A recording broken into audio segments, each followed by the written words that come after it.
So here we have the Backyard Discovery Mountain Range. Not a bad little set from Backyard Discovery. Fairly solid. Some pretty good features. Ladder with safety rails, glider, 3-position swings. Of course, a tube slide off the front. Who doesn't love tube slides?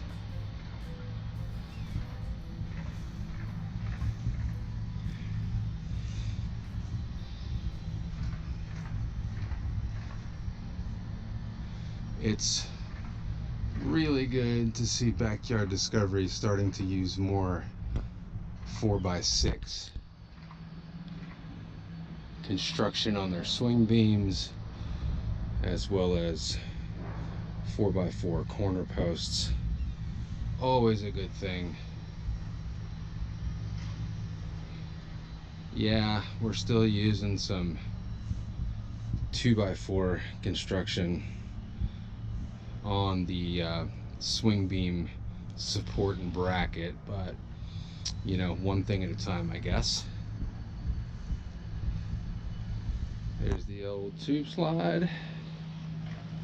Lots of fun.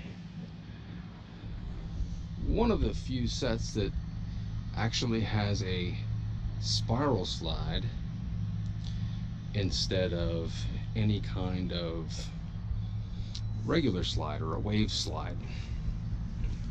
Kind of neat, saves a little bit of space maybe. Rope ladder, rock wall, and there you have it, the Backyard Discovery